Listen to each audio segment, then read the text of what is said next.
Magandang araw sa kanila lahat. Binabati ko ang junior at senior high school students ng University of Negros Occidental, Recoletos Integrated School. Maraming salamat sa imbitasyong makapagsalita dito sa inyong leadership training seminar. Madamo gid nga salamat. Nakaka-good vibes, sabi nga nila. Ang makasama ang mga kabataang kumikilos, ang kabataang nakikibahagi at naninindigan. Sabi ng isang playwright, the youth is wasted on the young. Maliwanag, yung nagsulat nito ay has not met anyone in this forum and many other young men and women out there trying to make a difference. Ako, aaminin ko, bago pinatay si Ninoy Aquino, I was a teenager, talagang wala akong pakialam sa politika. I was tama yun sa akin. The youth was wasted on the young. Hanggang namulat ako at nagkumpisang magtanong, magmasid at alamin ang mga problema sa aking paligid. This pandemic, for example, highlights the youth's restlessness. It may have been able to slow down your movement in the four corners of your home, but I'm sure it did not dampen your creativity and passion. Technology and social media, even sitting, has become productive. You have organized discussions, arranged study groups, held trainings and tutorials, mobilized aid for those in need. And of course, some of you have done TikTok in between. Sino ang isang youth leader? At ano ang pagkakaiba niya sa ibang kabataan? Everyone's tale of leadership starts from something personal. Some saw leadership through politics. Former President Noynoy Aquino was born to parents who were both freedom fighters and political figures. He carved his own path through Congress and the Senate, and by the people's clamor after the death of his mother, Tita Cory, President Cory, he ran and won as president in 2010. Leadership may have been born out of survival. Malala Yousafzai grew up in Pakistan, where the Taliban had banned girls from attending school. When she became a vocal supporter of female education, a Taliban gunman shot her 3 times in the head. She survived, and yet the attack provoked worldwide outrage.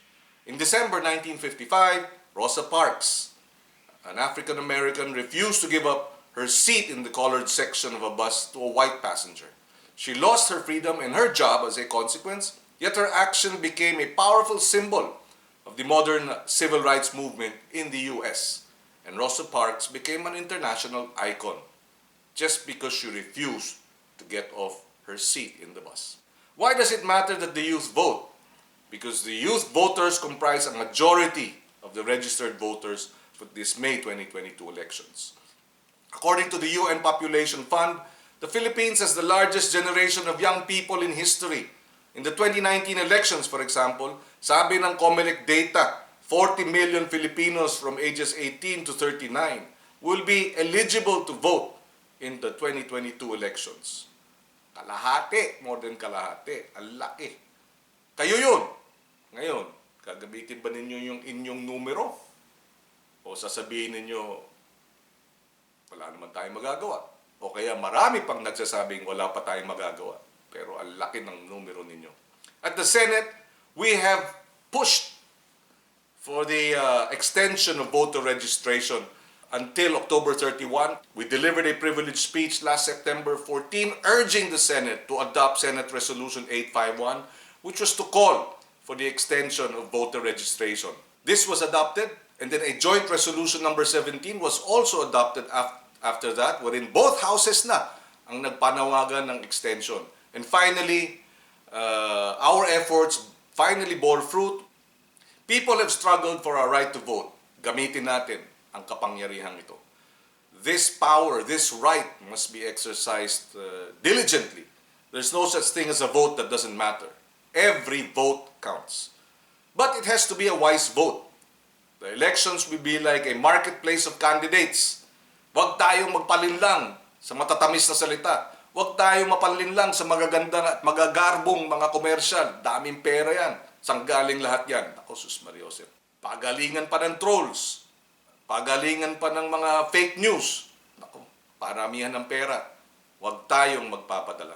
Sabi nga nung isang hugot line, huwag naman sana tayong ma-siopaw zone sa eleksyon. Bakit siopaw? Binobola ka na, asadong-asado ka pa. O, di ba? Okay. Voters must be able to discern carefully, and this discernment will come from right information about the candidates and what promises they delivered in the past, how they acted in the past, and what they promise to give in the future. Young people like you were the hardest hit in this pandemic. Antindi ng nawalan ng trabaho, antindi ng mga hindi makapag-aral ng maayos, hindi na pumapasok dahil nga apektado ang edukasyon, ang kalusugan at iba pa. Kailangan mangutang pa ng pambili ng laptop yung iba. Marami ang naghahagilap ng pang-internet araw-araw na napakasama ng signal. At marahil nararamdaman din ninyo kung paano naghigpit ng sinturon ang ating mga magulang, ang inyong mga magulang para masigurong may pagkain lagi sa hapagkainan. You young voters who want to inspire change need to show your support for candidates whom you feel best represents your needs. No one else is going to vote in the interest of young people except young people. Think about this. Your generation can be the one that will create the new normal in Philippine politics. One that is just, where systems treat everybody equally and gives everybody opportunity. Someone said diapers and politicians should be changed often for the same reason. If we want honest, ethical, incorruptible, and efficient leaders, we must collectively campaign for them, vote for them, and make them win. Our task doesn't stop there. We must continue to be engaged and vigilant in watching over officials in government.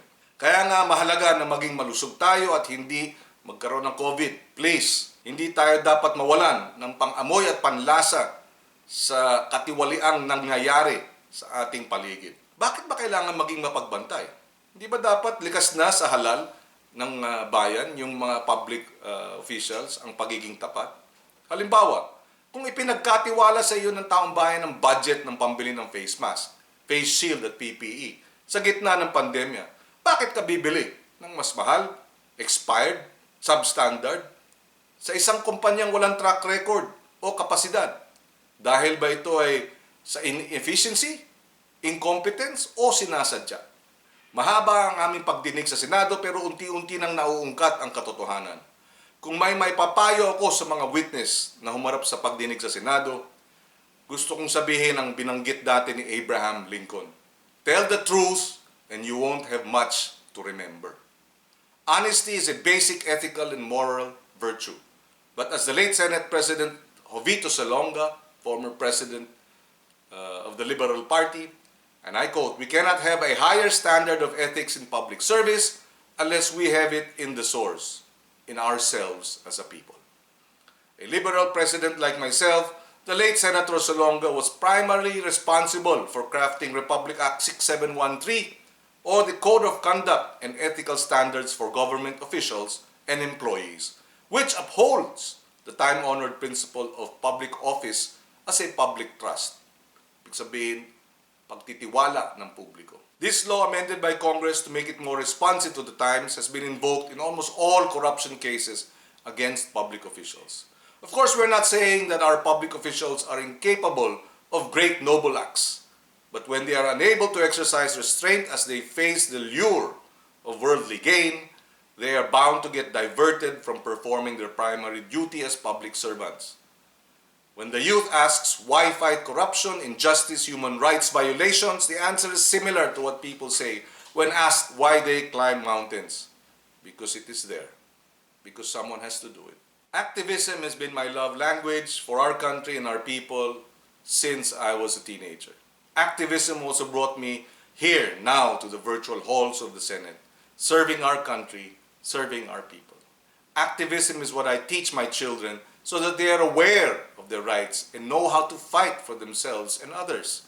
In the past years, we saw young men and women killed, disappeared, harassed for the causes they believe in. On social media, the ones who express these wrongdoings bear the brunt of bashing, of insults, of trolling and harassment, even coming from agents of government who brand them as terrorists.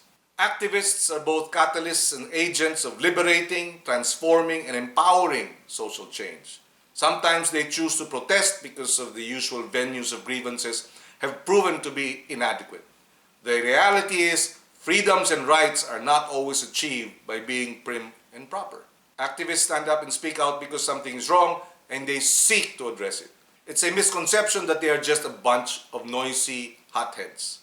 The truth is, they bear better alternative solutions. And if need be, under certain conditions, they can work with those on the opposite side. Activism comes in many forms. Some take to the streets, even mountains. Yet even simple engagements online is activism. What makes the action important is that it ties all efforts to a common cause. Freedom for one is freedom for all. When you find yourselves at a crossroads, think that while the moment is filled with peril, at dapat naman talagang mag-iingat din, it also has enormous promise. Activism is not easy. The path ahead may be filled with challenges, pero tandaan, pwede namang dahan-dahan, pwedeng magpahinga minsan, pero wag susuko. Magandang araw sa kanilang lahat. Mabuhay ang kabataang Pilipino, mabuhay ang sambayanang Pilipinas.